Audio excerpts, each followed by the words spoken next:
मेरा नाम प्रशांत है। मैं एक शराबी हूँ। उच्च शक्ति ईश्वर की असीम कृपा। हाय। हाय दोस्तों। हाय प्रशांत। हाय।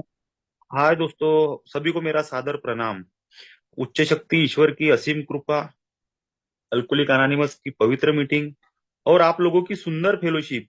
तो दोस्तों, यही वजह है अभी तक मैंने शराब नहीं पिया और एक सुखी समाधानी जीवन जीने का प्रयत्न कर रहा हूँ। दोस्तों, सर्वप्रथम मैं मुक्ति का सफर ऑनलाइन मीटिंग समूह जिन्होंने मुझे यहाँ पर मेरे अनुभव रखने का मौका दिया, तो सबसे पहले मैं आप लोगों का धन्यवाद देना चाहूंगा कि मुझे थोड़ा सा सेवा करने का मौका मिला। और दोस्तों, मुख्य बात ऐसी है कि मैं कोई उतना ज्यादा एक्सपीरियंस वाला कोई स्पीकर वगैरह नहीं हूँ। मैं भी एक नॉर्मल इंसान ही हूँ। मुझे जस्ट मीटिंग में आए 8/11/2015 का समय था, मतलब 7 साढ़े 7 साल हुए हैं।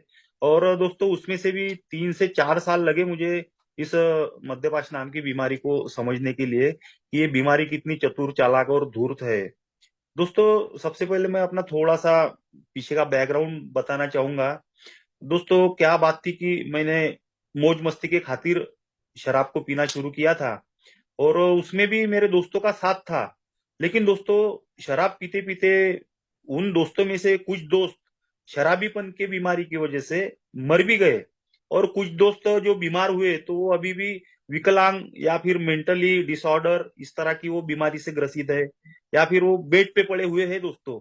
और उनमें से मैं एक नसीबवान व्यक्ति हूँ कि मुझे इस मीटिंग का पता मिला, मैसेज मिला। और इस मीटिंग के माध्यम से मुझे ये जो शराबीपन या फिर मद्यपान एक बीमारी जिसको हम कहते हैं, इसको समझने का मौका मिला। तो दोस्तों, ये शराबीपन मतलब बहुत ज्यादा शराब पीना, कंटिन्यू शराब पीते रहना, तो इसका जो रॉक बॉटम जो था, तो इसका रॉक बॉटम मुझे कहाँ तक ले जाएगा, इसका तो मैंने कोई अंदाजा भी नहीं लगाया था दोस्तों। मैंने तो सिर्फ मजे की खातिर, यानी कि खुश रहने के लिए ही, मतलब एंजॉय करने के लिए ही दोस्तों मैंने शराब पी थी। 4 दोस्तों से मेरी भी शुरुआत हुई थी। और दोस्तों, मुझे पता ही नहीं चला कि जैसे मैं स्टार्टिंग में अक्सर बियर या फिर जैसे स्टैंडर्ड जो वाइन होती है, तो मतलब अच्छे क्वालिटी के शराब से ही मैंने शुरुआत की थी। और धीरे धीरे दोस्तों, वही स्टैंडर्ड वाइन लोकल वाइन में, मतलब जैसे पहले मैं थोड़ी इंग्लिश वगैरह पीता था, बियर पीता था। लेकिन धीरे धीरे 1 महीना 2 महीना या फिर साल भरे बाद, 2 साल बाद, मैं वो जो लेवल था मेरा उसको मैंने बराबर लेवल में रखा था, क्वालिटी को मेंटेन करके रखा था दोस्तों। लेकिन दोस्तों, एक समय ऐसा आया कि मेरा वो शराब से गुजारा ही नहीं होता था, क्योंकि मेरे पास में जो पैसे बचे कुचे रहते थे वो सब पीने के बाद में मेरे को फिर और शराब पीने की इच्छा होती थी। और पैसे नहीं रहते थे, तो उस कारण मैं फिर वो लोकल शराब पीने लगता था, जिसको हम देसी या फिर वो हाथ बट्टी वाली शराब भी कहते हैं। ये सभी प्रकार की जो शराब थी, मैं सभी का स्वाद ले चुका हूँ। दोस्तों, एक छोटी सी मेरी सरकारी नौकरी है। और वो सरकारी नौकरी ऐसी है कि साइट वाला काम है दोस्तों। तो वहां पर मुझे मेरे पेमेंट के साथ साथ ऊपर की जो आमदनी है वो थोड़ी सी अच्छी खासी होती थी। और यही कारण था दोस्तों कि वो शराब का जो आनंद मुझे मिलता था, वो शराब का आनंद लेने के लिए तो मैं पहले पहले शाम के समय में पिया करता था। लेकिन जैसे जैसे वो शराब का, मतलब शराब से जो हमारे शरीर में उत्पन्न होने वाला जो प्रभाव रहता है, वो प्रभाव को मैं बार बार एंजॉय करने के लिए शराब पीने की चाह रखता था। तो दोस्तों, जब मैं शाम के समय में पीता था तो कुछ दिनों तक के ये सिलसिला चला। लेकिन फिर धीरे धीरे मुझे वो आदत सी हो गई। हर समय में शराब शराब शराब, ऐसी मेरी एक विचार सरनी हो गई थी दोस्तों। काम के समय में शराब, घर में रहो तो शराब पीने की इच्छा, बाहर जाओ तो शराब पीकर ही आना। तो इस तरह का मेरा वो दैनिक काम कार्यक्रम बन चुका था। तो इसी कारण दोस्तों, शाम की शराब दिन में और दिन की शराब दिन भर, इस तरह का मेरा वो रूटीन हो गया था। तो दोस्तों, धीरे धीरे क्या हो गया कि हफ्ते बीत गए, महीने बीत गए, साल बीत गए। और साल बीतने के साथ साथ मेरा जो शराबीपन है वो भी मेरे साथ बढ़ने लगा था। और बात यहाँ तक के पहुंची थी कि मेरे जो शरीर और या फिर मेरे चेहरे से साफ साफ पता चल जाता था लोगों को कि ये अट्टल बेवड़ा है। और मैंने देखा हो दोस्तों कि शराब पीने वाले लोगों के वो जो गाल के ऊपर का जो साइड होता है वो अक्सर फूला फूला रहता है, तो शरीर भी थोड़ा सा कमजोर होने लगता है। तो वो उसका वो चेहरा वगैरह देखने के बाद में हम लोग समझ सकते हैं कि ये एक शराबी मात्र इंसान है। दोस्तों और एक उसका उदाहरण देना चाहूंगा कि जैसे कभी कभी हम सिटी में घूमने के लिए जाते, गांव में घूमने के लिए जाते, तो सवेरे सवेरे कुछ ऑटो रिक्शा वाले लोग शराब पीने के लिए वो लाइन लगा के रहते हैं। शराब पीने के लिए, शराब की दुकान कैसे खुलेंगी और जल्दी खुलेंगी तो हम लोग जल्दी शराब पी लेंगे। तो उनका जो चेहरा है उसको भी हम अनुमान लगा सकते हैं कि ये लोग भी शराबी है। तो दोस्तों पहले तो मेरा शराब पर बिल्कुल मतलब अच्छा वश था, नियंत्रण था। लेकिन धीरे धीरे मैं कंट्रोल खोने लगा और हर समय शराब शराब शराब के बारे में, बस ये यही एक मेरा टाइम टेबल बन चुका था। और धीरे धीरे फिर इस तरह से वो शराबीपन बढ़ गया कि उसके परिणाम मेरे सामने आने लगे। और फिर मेरी परिस्थिति और मेरे जो हालात थे वो बिल्कुल बुरे दौर में आ चुके थे दोस्तों। मेरे को मतलब घर में अशांति, चिड़चिड़ापन, मेरे बीबी के ताने मारना, बीबी के साथ में अक्सर वाद विवाद होना, और भी बहुत सारी समस्याएं मेरे को आने लगी। मेरे बच्चे जो छोटे छोटे थे वो एकदम खुश नहीं रहते थे। वो उनके चेहरे पे थोड़ा सा नर्वसता दिखाई देती थी दोस्तों। और ये जो नर्वसता थी मेरे बीबी को, जो मेरे घर की शांति भंग हो चुकी थी, वो शांति भंग करने के लिए मैं ही कारणीभूत था, क्योंकि मैं शराब पीता था और घर में अपनी मनमानी मर्जी चला लेता था दोस्तों। तो इस तरह से वो जो मेरा दौर था इतना खराब चल रहा था। लेकिन ऐसा नहीं है कि मेरी जब शराब उतरती थी दूसरे दिन सवेरे की मुझे महसूस ही नहीं होता था कि मैं कुछ गलत कर रहा हूं करके। दोस्तों मुझे महसूस होता था कि मैं शराब पी रहा हूँ, शराब पीकर मैं कुछ बिगड़ी बिगड़ी बातें भी कर रहा हूँ, और उसके परिणाम भी मेरे सामने आ रहे हैं। तो दोस्तों मैं ये सोचता था कि कहीं तो भी मेरे साथ में गलत हो रहा है, और ये शराब के साथ मतलब शराब पीने के बाद ही हो रहा है। और मैं ये भी सोचता था कि मैं शराब को दूर करना चाहूं या फिर चाहता हूं, जैसे शराब को छोड़ने की इच्छा मेरे मन में उत्पन्न हो जाती थी। तो दोस्तों मैंने देखा कि मैंने बहुत बार प्रयत्न किए शराब छोड़ने के लिए। मैंने वो टीवी पे जो आती थी जीरो एडिक्शन नाम की दवाई, वो दवाई भी मैंने पीकर देखा। और एक दो ऐसी जगह पे थी, आवा बावा वाली बोलते हैं, तो वहां से भी कुछ मैं दवा दारू वगैरह करके आया। लेकिन ना तो मेरी शराब बंद हुई और ना ही कम हुई। मैं हर दिन सोचते रहता था दोस्तों कि आज, कम से कम आज तो भी मैं कंट्रोल ड्रिंकिंग करूंगा और घर में थोड़ा सा शांतिपूर्ण वातावरण लाऊंगा।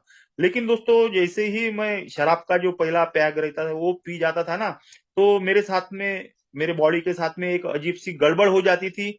और मैं फिर ये सोचता था कि अभी थोड़ा सा तो शराब पी लिया तो आज के दिन फिर पूरा का पूरा ही अपना डोज कर लेते हैं। और मैं फिर ना चाहते हुए भी बहुत सारी मात्रा में शराब पी जाता था और बेकाबू होकर घर में आ जाता था दोस्तों।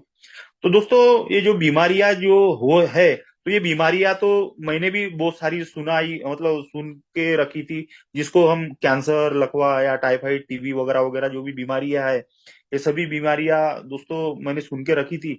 लेकिन ईश्वर की कृपा हुई, मुझे इस अल्कोहलिक एनोनिमस के मीटिंग का जो मैसेज था वो मैसेज मुझे मिला, और यहाँ पर आने के बाद में मैंने ये समझा कि शराब पीना ही अपने आप में एक बीमारी है।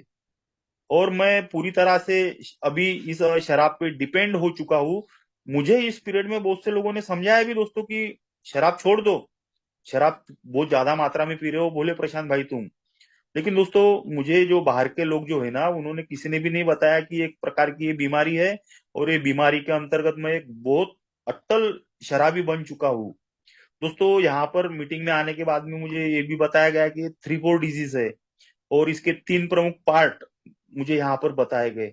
जब दोस्तों मैं रोते रुलाते हुए इस मीटिंग में दाखिल हुआ, तो मैंने ये मीटिंग से अनुभव लिया कि ये मीटिंग जो मुझे बता रही है कि अपने शराब पीना अपने आप में एक बीमारी है, तो दोस्तों मैं सोचने लगा था कि शराब पीना भी अपने आप में एक बीमारी कैसे, क्या भला हो सकती है। तो दोस्तों फिर मेरे मन में सवालात आए, तो 2 सवाल मेरे मन में उठे कि मैं अगर बीमार हूं तो क्या मैं शराब की वजह से हूँ, या फिर मैं शराब पी रहा हूँ इसीलिए मैं बीमार हूँ, जब ये बीमारी का नाम बता रहे। तो दोस्तों यहाँ के लोगों ने अपने अनुभव से मुझे समझाया कि भैया तू बीमार है, तू इस मद्यपान नाम की बीमारी के अंतर्गत आ चुका है, इसीलिए तू बहुत ज्यादा शराब पी रहा है।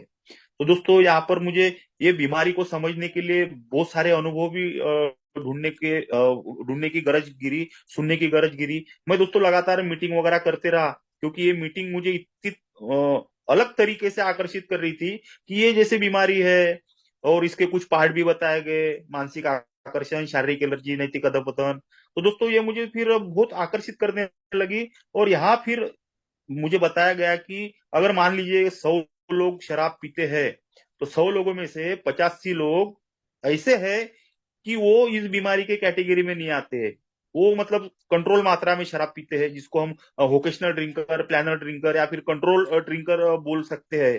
तो ये ऐसे लोग होते हैं कि इनमें क्षमता होती है कि इनके सामने अगर आप शराब की बोतल का जो ढक्कन है वो खोल के भी रख दो, तो ये सिर्फ शराब उतनी ही पियेंगी जितनी इनको चाहिए, या फिर जितना इनका शरीर एक्सेप्ट कर सके, इतनी ही पियेंगे।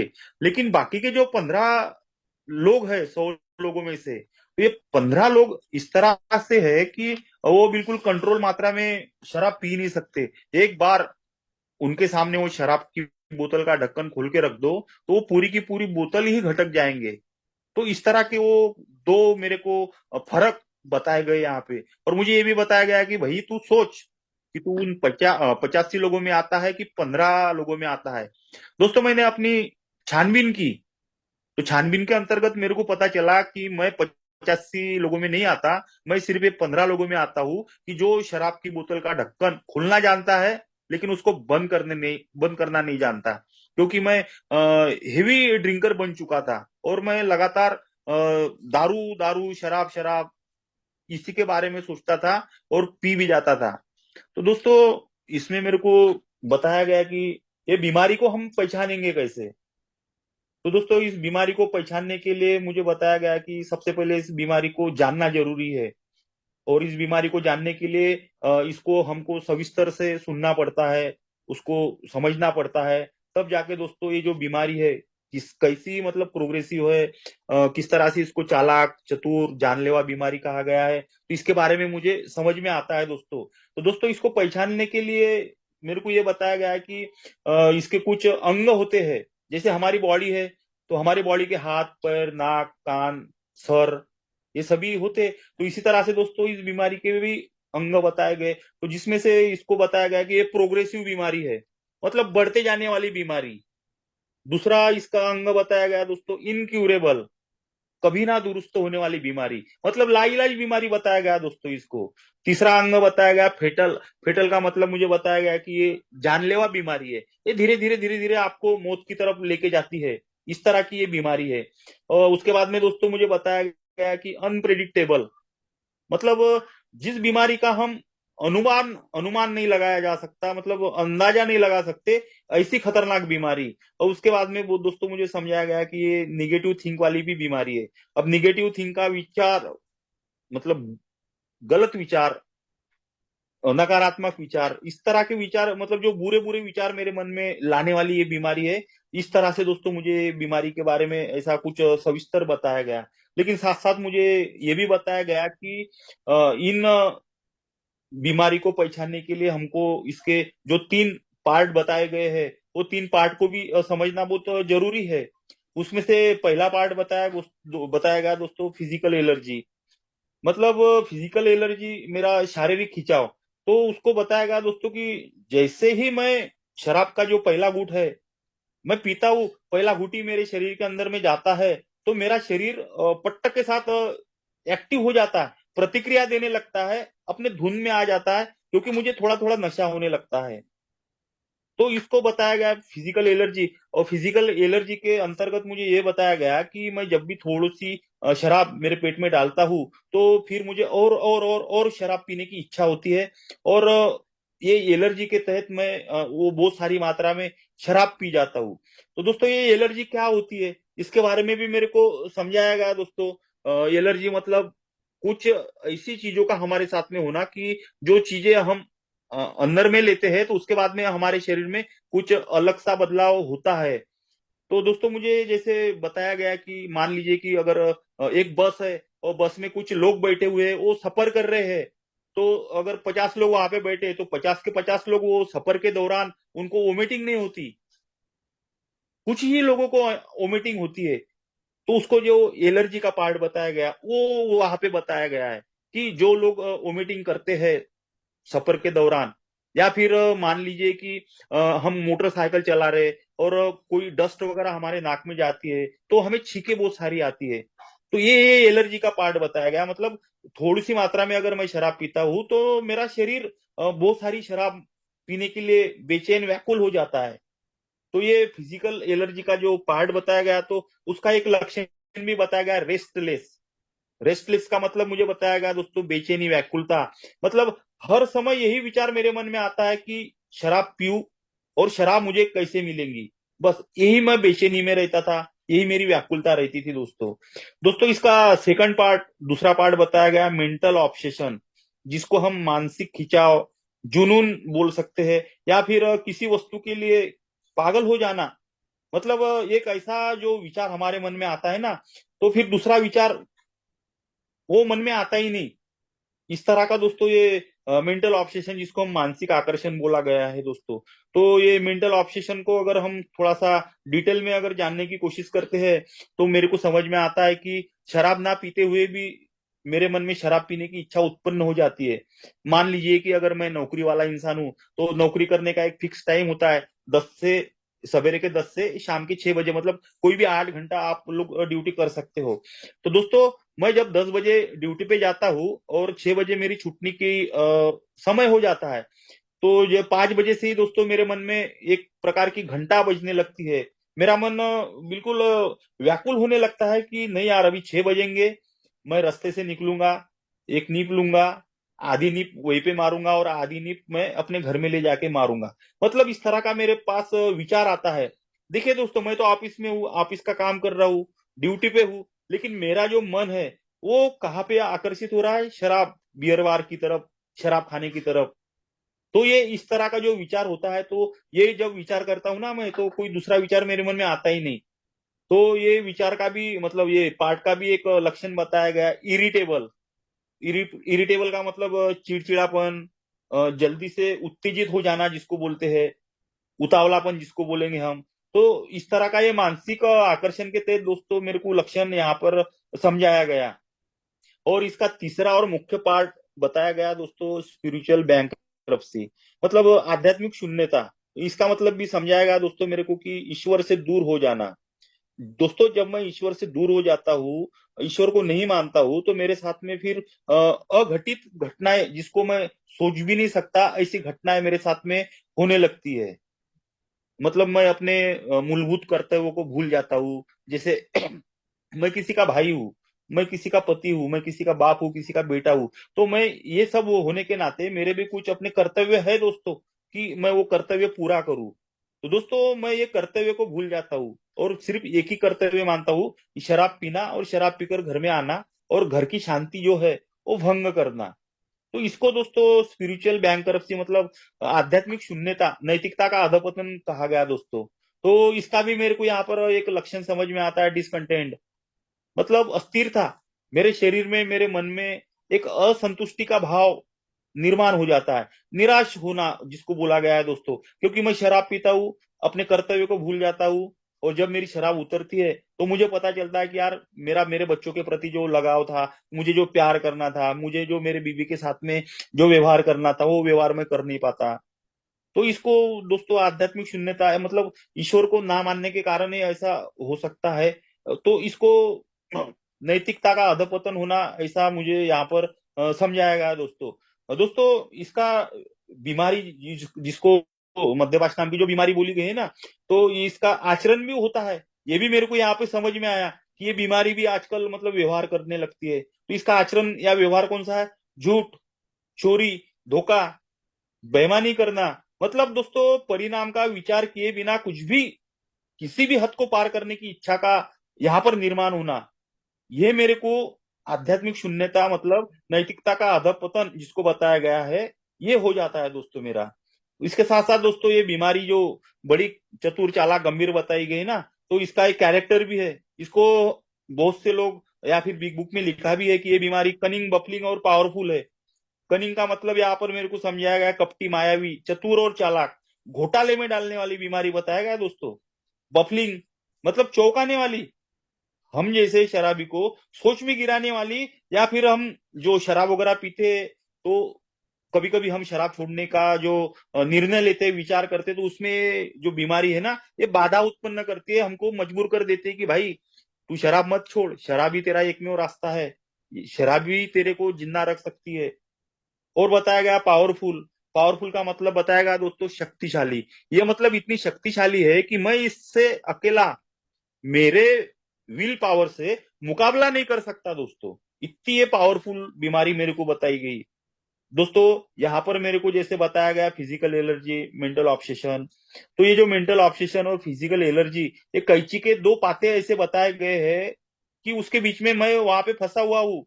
अगर मेरी फिजिकल एलर्जी जागरूक होती है या फिर मेरा मेंटल ऑब्सेशन जागरूक होता है, मतलब एक कैंची के दो पाते हैं, तो मरना मेरे को ही है, कटना मेरे को ही है एक कैंची के पाते में से। और इसी का परिणाम ये हो जाता है कि मेरा जो मानसिक नैतिक अधपतन है, वो नैतिक अधपतन होने लगता है। मैं झूठ से शुरुआत करता हूँ, फिर चोरी करने लगता हूँ, फिर दूसरे लोगों को धोखा देने लगता हूँ, फिर बेईमानी भी करने लगता हूँ। मतलब आगे क्या होगा अगर मैं किसी से झूठ बोलकर पैसा उधार लेता हूँ, तो उसको पैसा लौटाने की बात भूल जाता हूँ, उसको मिलता ही नहीं मैं, या फिर पैसा बहुत जल्दी देता ही नहीं। तो इसका परिणाम ये हो सकता है दोस्तों कि वो अगले वाला मेरे ऊपर हावी होकर मेरी बेइज्जती कर कर वो पैसा अपना वसूल कर सकता है। तो इसका तो मैं विचार करता ही नहीं दोस्तों। इस तरह का दोस्तों ये बीमारी के बारे में मेरे को बताया गया। तो दोस्तों ये बीमारी को बताया गया है कि ये बीमारी मेरे मरने तलक, मैं जब तक जिंदा हूं तब तक ये मेरे को छोड़ने वाली नहीं है। ये मेरे को मरने तलक मेरे साथ में रहने वाली है, क्योंकि ये बीमारी को ला इलाज घोषित किया गया है। इसका मतलब दुनिया में अभी तक के इलाज हमें मिला नहीं, ऐसा यहाँ पर बताया गया है दोस्तों। अगर दोस्तों मेरी अगर शराबीपन की जो लत है या फिर ये जो बीमारी है, अगर इससे मैं पीछा नहीं छुड़ाता हूँ, तो इसके मेरे को परिणाम भी भुगतने पड़ते हैं। परिणाम कौन से? पागलपन, अकाली मौत। और ये दोनों भी नहीं आती है तो फिर हमें निश्चित तौर पर जेल हो सकती है दोस्तों, मैं जेल में जा सकता हूँ। तो दोस्तों ये बीमारी के जो पार्ट और इसका सारांश जो निकलता है, तो इसमें से मेरे को ये समझ में आता है कि मेरी जो समस्या है वो शराबीपन है, शराब पीना मेरी समस्या है। तो दोस्तों यहाँ पर मेरे को बताया गया कि भैया जब तेरी समस्या शराबीपन है तो उसका हल भी है, उसका उपाय भी है। तो उसका उपाय मेरे को बताया गया दोस्तों आध्यात्मिक जागृति। और आध्यात्मिक जागृति को एक्शन में लाना, इसका तरीका क्या है? तो उसका भी कोई तरीका होगा ना भाई। तो दोस्तों मेरे को यहाँ पे तरीका भी बताया गया, जो हमें 12 कदम का कार्यक्रम बोलते हैं। तो ये दोस्तों 12 कदम का जो कार्यक्रम है, इसके अंतर्गत इसका जो पहला कदम है दोस्तों हतबलता, इसको स्वीकार करना कि शराब के सामने मैं हतबल हूं और इसने मेरे को अस्त व्यस्त करके रख दिया है। दूसरा कदम ये बताता है दोस्तों कि ये जो हमारी उच्च शक्ति है, उच्च शक्ति को स्वीकार किए बगैर मैं शराब को जीत नहीं सकता, उसका सामना नहीं कर सकता। क्योंकि यहाँ पर मेरे को बताया गया दोस्तों कि कोई भी मानवीय शक्ति मुझे शराब से दूरी नहीं दिला सकती। ऐसी कोई शक्ति है जो वापस मेरे को होश में ला सकती है। और यहाँ पर तीसरा कदम बताया गया है कि ईश्वर को अपना मन और अपना शरीर सौंप देना। मतलब ईश्वर के हवाले अगर मैं मेरा मन और शरीर दे देता हूं, कर देता हूं, तो दोस्तों वो समस्या जब मेरे ऊपर आती है ना, शराबी शराबीपन की या फिर शराब पीकर जो भी परिणाम मेरे सामने आते, तो ये जो मेरी समस्या है, तो ये मेरी समस्या नहीं रहती, वो ईश्वर की रहती है दोस्तों। क्योंकि मैं एक ऐसे उच्च शक्ति को मदद मांगता हूं कि जो मेरे पे और मेरे से जो बढ़कर है शराबीपन, ये दोनों को वो रोक सकती है, संभाल सकती है। दोस्तों यहाँ पर मैंने बहुत बार प्रयत्न करके देखा कि मैं अपनी शराब अपने हाथों से अपनी इच्छा शक्ति से छोड़ दूं, लेकिन ऐसा संभव हो ही नहीं पाया दोस्तों। मैं 2-4 दिन 5 दिन के लिए शराब से दूरी कर लेता था, लेकिन छठवें सातवें दिन फिर शराब की तरफ आकर्षित होकर शराब पीने लगता था दोस्तों। लेकिन यहाँ पर मेरे को बताया गया कि एक शक्ति यहाँ पर मौजूद है, वो शक्ति तेरे को वापस होश में ला सकती है और तेरे को अच्छा जो जीवन जीना बोलते हैं वो जीवन जीना भी सिखा सकती है। तो दोस्तों फिर मैं ईश्वर को धीरे धीरे मानने लगा, और ईश्वर को मानने के पहले ईश्वर को जानने लगा था। क्योंकि मैं इस तरह का बेवड़ा था कि नास्तिकपन मेरे अंदर में भरा पड़ा था। ईश्वर को ना मानना और शराब की बुरी लत, तो ये दो ही कारण थे कि मैं दिनों दिन व्यभिचारी और दुराचारी बन गया था।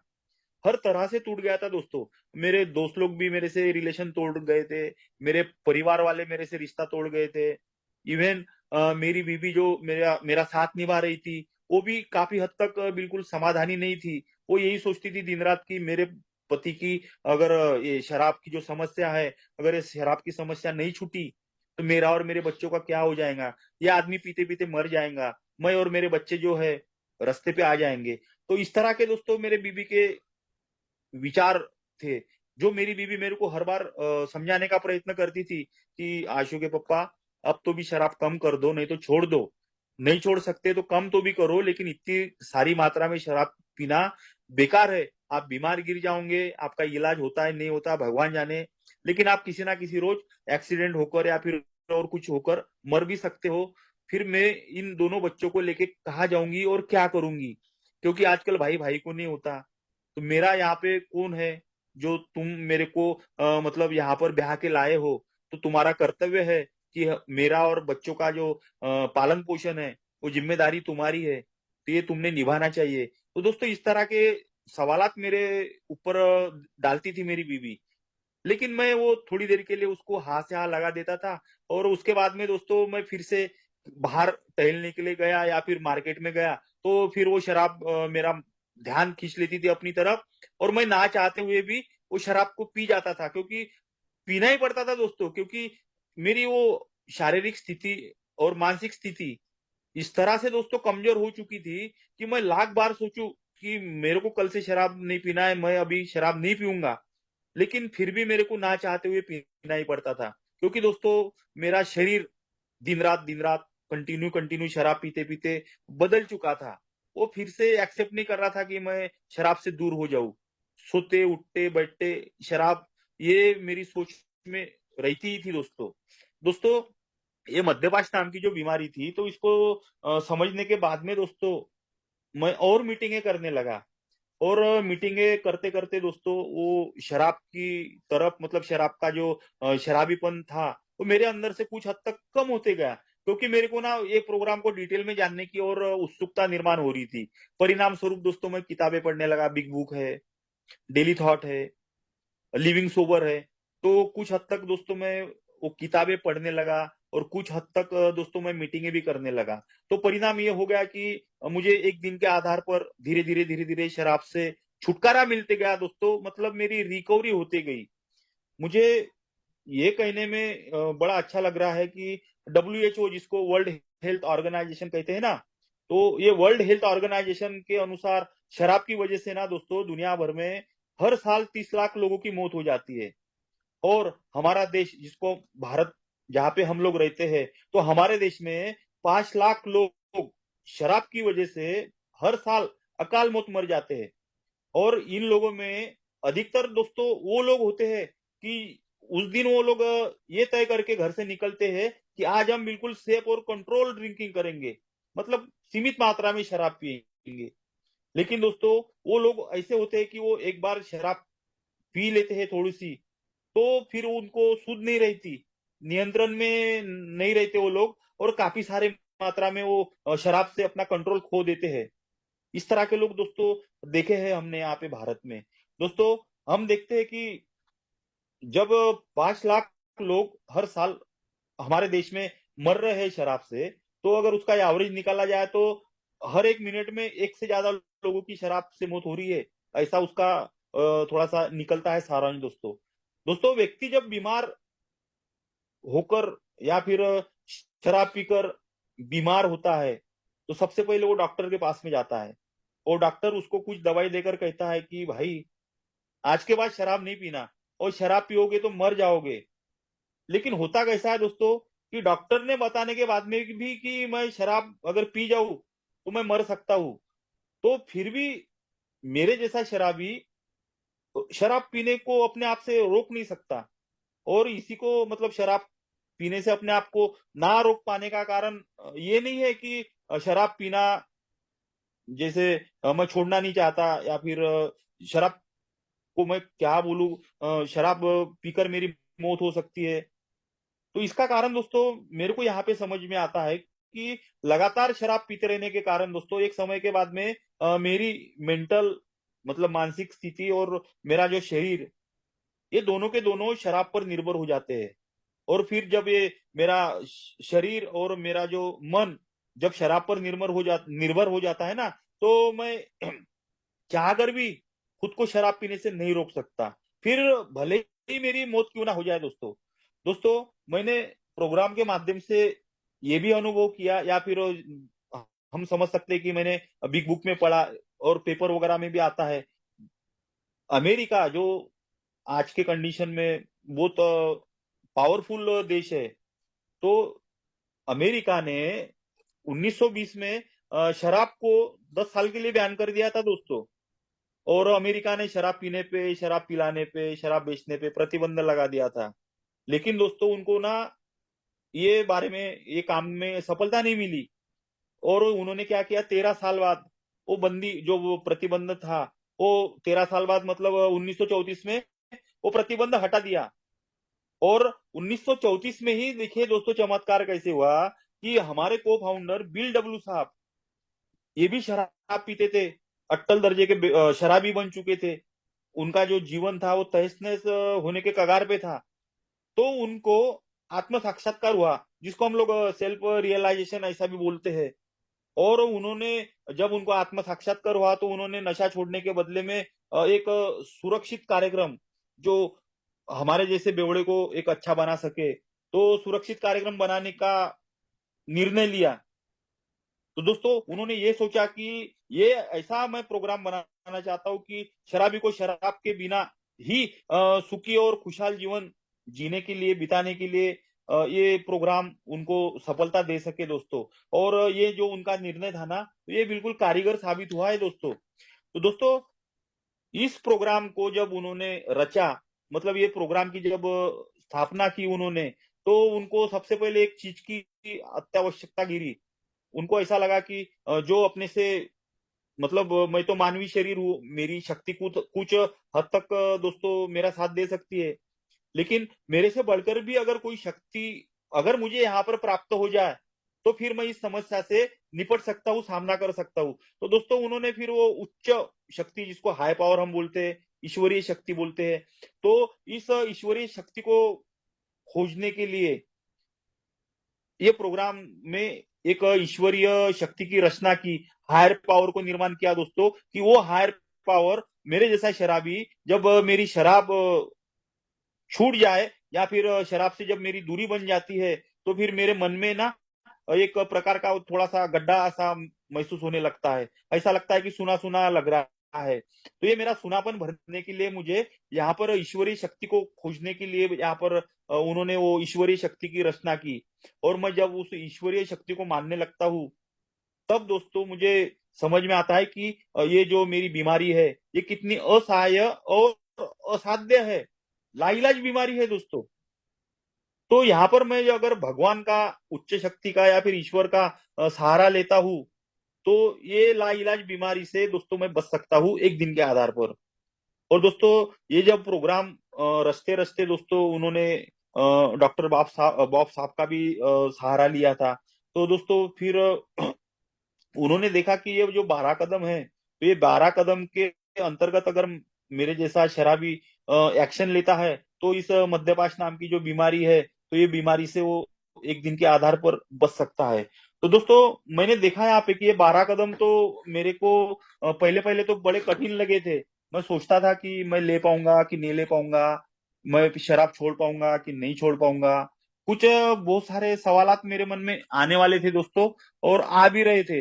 लेकिन यहाँ पर मेरे को आप जैसे ओल्ड टाइमर, आप जैसे लोगों के मार्गदर्शन से, अनुभव से बहुत ही हिम्मत मिली और प्रेरणा मिली कि ये जो बीमारी है, ये बीमारी से मैं अकेला नहीं लड़ सकता। यहाँ पर मैं फेलोशिप के सहारे, मेरे दोस्तों के अनुभव के सहारे इस बीमारी को काफी हद तक मैं कंट्रोल कर सकता हूँ, रोक सकता हूँ। तो दोस्तों इसके लिए मेरे को एक दिन का आधार दिया।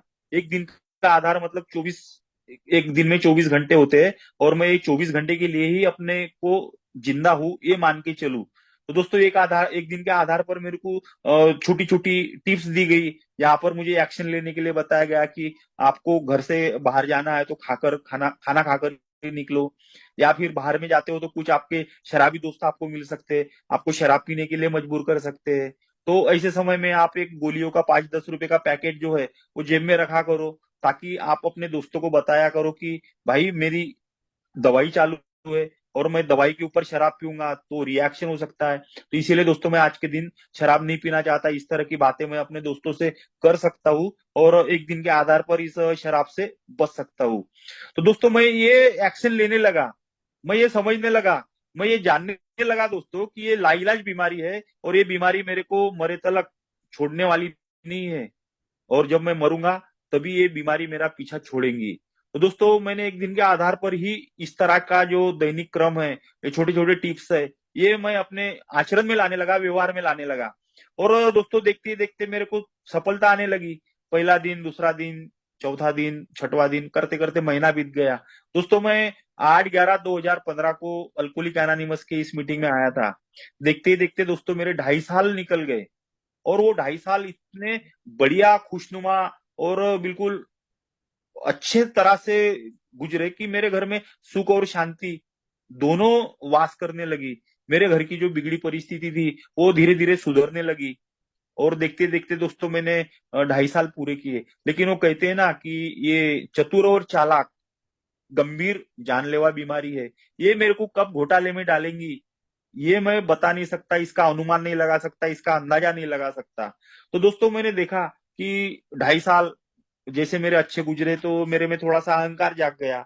मैं सोचने लगा कि मैं हाउ का फार्मूला जान गया हूँ, एक दिन का आधार जान गया हूँ, एक्शन क्या है ये जान गया हूँ, वर्कशॉप क्या होते हैं ये जान गया हूँ। और मीटिंग में मैं जाते रहता हूँ तो बार बार मेरे को वही शब्द सुनने को मिलते हैं, रिपीटेशन होता है। तो इस कारण दोस्तों मेरा जो स्वभाव था ये भूलने वाला स्वभाव है।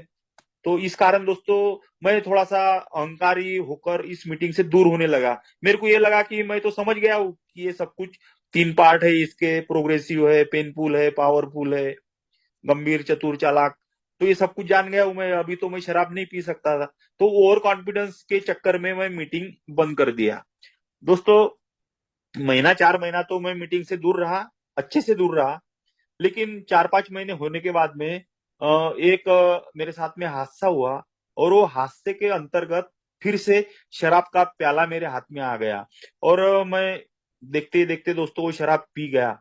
तब मैं भूल चुका था कि प्रोग्राम ने मेरे को बताया था कि भैया जब शराब पीने का मानसिक आकर्षण तुम्हारे मन में आए, मानसिक विचार जब तुम्हारे मन में आए, तो अपने फेलोशिप में किसी भी आपके करीबी मेंबर को आप फोन पे बात कर सकते हो। आपने अगर स्पॉन्सर लिया है तो स्पॉन्सर स्पॉन्सर को आप फोन करके पूछ सकते हो कि भैया मेरे को मानसिक विचार आ रहा है, आकर्षण आ रहा है, मेरा शरीर शराब पीने के लिए उत्तेजित हो रहा है, व्याकुल हो रहा है। तो इस परिस्थिति में मेरी फेलोशिप, मेरे ओल्ड टाइमर, मेरा स्पॉन्सर मेरी मदद कर सकता था। लेकिन यहाँ पर मेरे को बताया गया है कि मैं बेवड़ा हूँ, शराबी हूँ, मैं कभी भी पुरानी बातों को भूल सकता हूँ, मतलब भूलने वाला मेरा चरित्र है, भूलने वाला मेरा व्यक्तित्व है।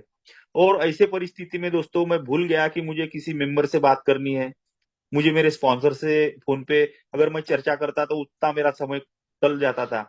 लेकिन ये सब कुछ मैंने छोड़ दिया और अपने अहंकार के चक्कर में शराब पी गया दोस्तों। मैंने देखा कि वहां पर मैंने पहला जब पैक मारा तो 15-20 मिनट मेरे को अच्छा लगा, उसका जो प्रभाव उत्पन्न हुआ मेरे शरीर में वो मेरे को बहुत ही उत्साहित कर गया। और उसी के चक्कर में दोस्तों मैं फिर से दूसरा पैक, तीसरा पैक, चौथा पैक, ऐसे पैक पी गया और आउट ऑफ कंट्रोल हो गया दोस्तों। उसका परिणाम भी मेरे को भुगतना पड़ा। रात के 12 बज चुके थे, मेरे बीबी के मेरे को फोन आ रहे थे, तो फोन मैंने उठाया नहीं और बीबी को कुछ बताया भी नहीं कि मैं इतने बजे आऊंगा या फिर मैं नहीं आऊंगा। मेरी बीबी दोस्तों रात के 4 बजे तक के मेरा इंतजार करती रही। मेरे बच्चे सो गए थे और मैं आते आते किसी एक जगह पे मेरे को चक्कर आ गया, मतलब शराब की वो ज्यादा मात्रा होगी तो बेहोशी का आलम आलम जिसको बोलते हैं ना, तो वो बेहोशी टाइप मेरे को छाने लगी। और मैं वही फुटपाथ पे रात के 12 बजे से 4 बजे तक के सोते रहा दोस्तों, बेकाबू होकर। दोस्तों मैं नौकरी वाला पढ़ा लिखा इंसान था, लेकिन ये शराब ने मेरे को एकदम नीचे के लेवल पे लाके रख दिया था दोस्तों। मेरे में ना मेरे घर के प्रति कोई प्रेम रहा, ना बच्चों के प्रति प्रेम रहा, ना मेरे दोस्तों के प्रति प्रेम रहा। फिर से मेरी वो शराब पीने की इच्छा जागृत हुई और मैं मस्त की शराब पीकर अपनी धुन में 4 घंटे वहां पे बेहोश रहा। दोस्तों बेहोशी की हालत में जब मेरी शराब उतरी, तो मैं जैसे घर आया तो मेरी बीवी ने देखा कि मेरा पति जो शर्टिंग शूटिंग करके मेरे घर से गया था बाहर, वो बिल्कुल एकदम खराब अवस्था में आया है। मेरे शरीर में से वो मट्टी की बदबू जो उत्पन्न हुई थी वो आ रही थी। कैसा तो भी वो शराब पीने के बाद में हमारे मुंह से स्मेल आती है, वो गंदी गंदी स्मेल वो मेरे रूम में आने लगी थी। मेरी बीबी ने मेरे को कुछ बोला तो नहीं उस समय में, मेरे को गर्म पानी करके नहाओ करके बोला, और बाकी बातें दूसरे दिन करके मेरे को सुला दिया। दोस्तों दूसरे दिन जब मैं उठा और मेरी बीबी रोते रोते मेरे को बताने लगी कि ये आप अपनी क्या कंडीशन कर रहे हो, एजुकेटेड हो, सरकारी नौकरी है, फिर भी अपना ये हाल है, बाकी के लोग देखो कैसे जी रहे हैं।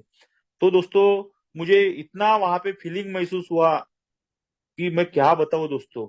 मैंने फिर से सोचा कि नहीं यार, अब मुझे किसी भी परिस्थिति में इस नशीलेपन से दूर होना है।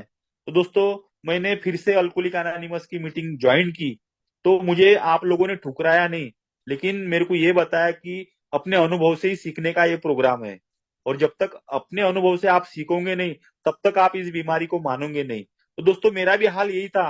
मैंने एक से बढ़कर एक जो अनुभव थे वो लिए, और आखिर में इस हाल पे पहुंचा कि मैं घुटने के बल आ गया, और घुटने के बल आकर मैंने स्वीकार किया कि अभी मैं शराब के सामने हतबल हूं। अभी मैं शराब पी नहीं सकता, शराब पीने की मेरी औकात नहीं रही, क्योंकि मेरा शरीर बदल गया।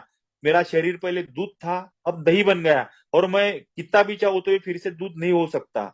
तो दोस्तों मुझे फिर से आप लोगों ने मेरा जो खोया हुआ आत्मविश्वास था, वो मेरा आत्मविश्वास अनुभव के माध्यम से हिम्मत देकर, प्रेरणा देकर मुझे यहाँ पर एक्शन लेने के लिए बताया। और उसी तरह से दोस्तों मैंने फिर से रिपीट ये प्रोग्राम पे चलने की ठानी, और इसका परिणाम ये हुआ कि आज मेरे को 3.5 साल हो गए।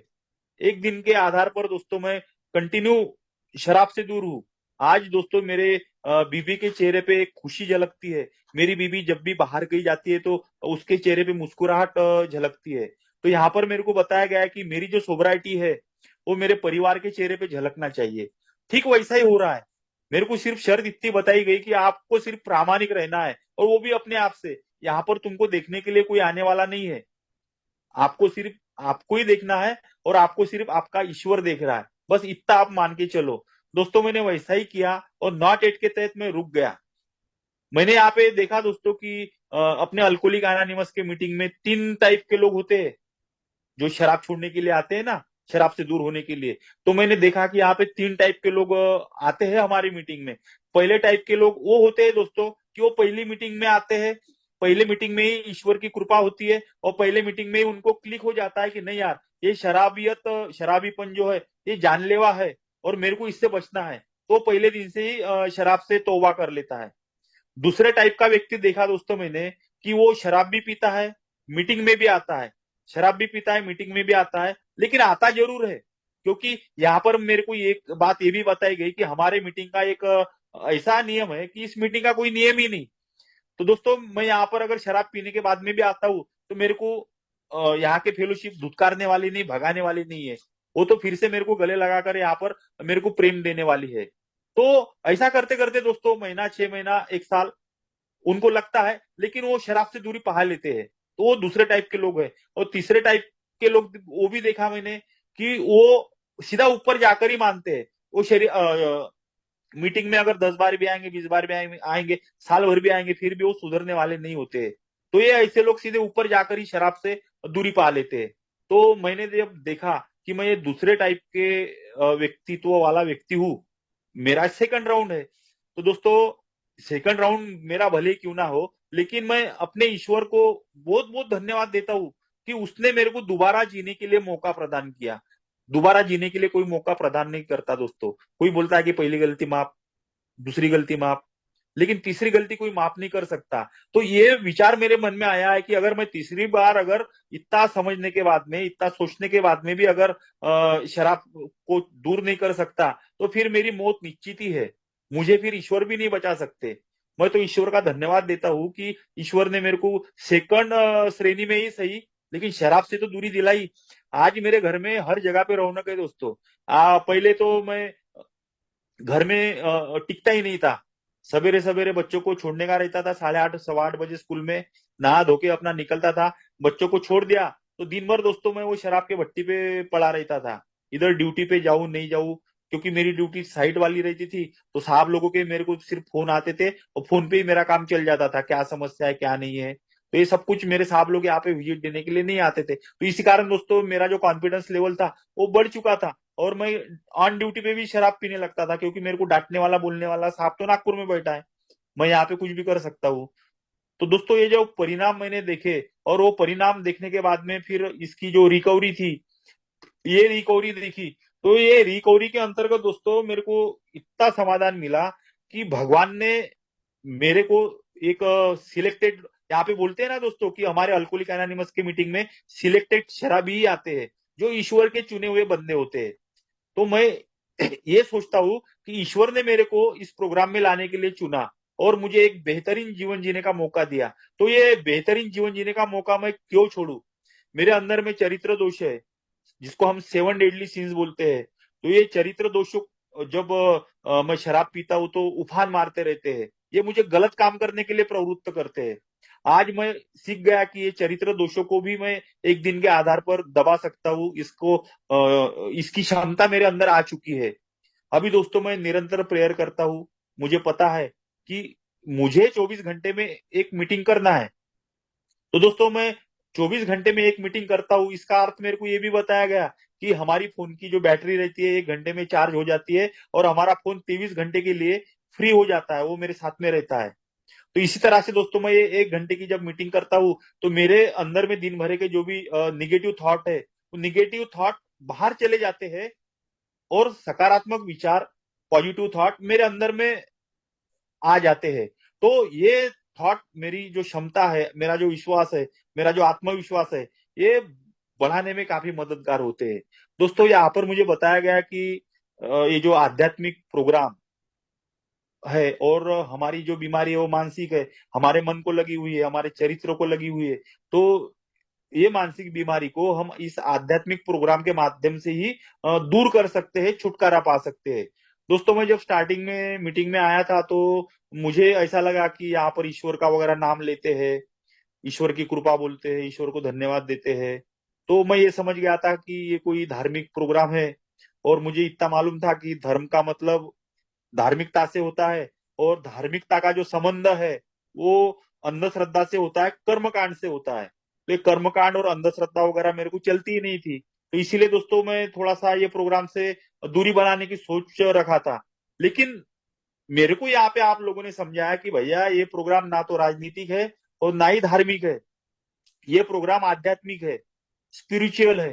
तो दोस्तों स्पिरिचुअलिटी यानी कि आध्यात्मिकता के बारे में मैंने थोड़ा बहुत पढ़ा था, थोड़ा बहुत जान लिया था कि आध्यात्मिकता का मतलब अपने आप को जानना, अपने आप को समझना कि मैं किस प्रकार का व्यक्ति हूँ, मेरे अंदर कौन कौन से दुर्गुण भरे हैं, और ये मेरे जो दुर्गुण थे वही मेरा पीछा नहीं छोड़ रहे और नहीं छोड़ते। तो दोस्तों ये आध्यात्मिकता को मैंने जानने का प्रयत्न किया, तो फिर मेरे को दोस्तों इस मीटिंग में बहुत कुछ सुनने को सीखने को मिला दोस्तों। क्योंकि यहाँ पर मैंने देखा कि हमारी जो अल्कोहलिक एनोनिमस की मीटिंग जो है ना, तो हमारे अल्कोहलिक एनोनिमस का जो प्रोग्राम है, इसका जो बेस है वो आध्यात्मिकता है, और आध्यात्मिकता का बेस ईश्वर है। तो इसीलिए इस प्रोग्राम को ईश्वरीय प्रोग्राम भी कहा गया है। और ये ईश्वर की कृपा है कि मेरे जैसे नापाक इंसान को, जो आज एक दिन के आधार पर थोड़ा अच्छा नागरिक बनने की कोशिश कर रहा है, तो ये आध्यात्मिकता का जो मार्ग 12 कदमों के द्वारा जो मुझे सुझाया गया है, ये 12 कदम के अंतर्गत अगर मैं एक्शन लेता हूँ तो एक अच्छा और सफल जीवन जी सकता हूँ। जो मैं आज ये 3.5 साल में अनुभव कर रहा हूँ ना, वो मैं अगर आगे में भी अगर मुझे जीवन भर अनुभव लेना है, अच्छे सुखी समाधानी जीवन का, मेरे जीवन में शांति, आत्म शांति, चित्त शांति, अगर ये मुझे प्राप्त करनी है, तो ये मुझे 12 कदम लेने पड़ेंगे, और ये 12 कदम मुझे सहायता करेंगे कि मैं एक अच्छा नागरिक बनूं। दोस्तों आज मैं देखता हूँ कि अगर मेरे हाथ से कोई गलती होती है, तो मैं वो गलती को पट के साथ स्वीकार कर लेता हूँ, नहीं यार भाई मेरे से गलती हुई, तो मैं क्षमा मांगने से भी नहीं चूकता, भले उसमें मेरा अपमान या फिर मुझे और कुछ गिल्टी वगैरह महसूस हो। और अगर कोई भाई अगर गलती से बोलता है कि भाई यार सॉरी यार गलती होगी, तो मैं क्षमा भी कर देता हूँ। मतलब ये जो मेरे अंदर का जो अहंकार, क्रोध, ये जो चरित्र दोष, क्रेजी डिजायर जिसको बोलते हैं, ये अब भरे पड़े थे, तो उसको धीरे धीरे एक दिन के आधार पर मैं दूर करने का प्रयत्न करता हूँ, दबाने का प्रयत्न करता हूँ। परिणाम ये है दोस्तों कि आज मेरे बच्चे खुश है, मैं हैप्पी, फियरलेस और जॉयफुल जिंदगी जी रहा हूँ। तो दोस्तों, अल्कोहलिक एनोनिमस का प्रोग्राम अनुभव बांटने का है, सुनने का है, सीखने का है, आते रहने का है। तो दोस्तों, मैं देखता हूँ कि ये 24 घंटे की जो मेरे को भगवान ने मोहलत दी है एक दिन का आधार, तो एक दिन के आधार पर दोस्तों मैं एक मीटिंग करता हूँ और 23 घंटे मस्तपैकी जीता हूँ। तो ये मीटिंग ने मेरे को बहुत कुछ दिया है और मुझे ये मीटिंग को जिंदगी भर मेरे अंदर में लेते रहना है। मेरे को उसको समझते रहना है, उसको पढ़ते रहना है। क्योंकि कहा है किसी ने दोस्तों कि पढ़े लिखे होने से अच्छा है कि पढ़ते लिखते रहो। तो ये प्रोग्राम दोस्तों मेरे को रोज सिखाता है कि रोज तू पढ़ भाई, रोज सीख, और ऐसी तेरी जिंदगी चलने वाली है। तो दोस्तों, आज का दिन मेरा अच्छा गुजरा, एक एक दिन का आधार है, आप लोगों का साथ है, आप लोगों का मार्गदर्शन है, ईश्वर की कृपा है कि आज मैंने बहुत अच्छी तरह से आज का जो दिन था, वर्तमान दिन, बड़े मस्त मजे से गुजारा अपने बीवी बच्चों के साथ। मेरे ड्यूटी के 8 घंटे भी मैंने मस्त पैकी गुजारे, और आज घर में आकर एक मीटिंग कर रहा हूँ। और ये मीटिंग में भी दोस्तों ईश्वर ने मेरे को मौका दिया, आप लोगों ने मौका दिया कि मेरे जैसे शराबी के अनुभव सुने। तो आप लोगों ने मेरे जो भी अनुभव थे दोस्तों, वो सुनने का, मेरे को सुनाने का मौका दिया, और आप सभी लोगों ने शांत होकर मेरा अनुभव सुना। तो दोस्तों, मेरे जो भी अनुभव थे मैंने बताने का प्रयत्न किया। तो आप सभी का thank you. Thank you chairman.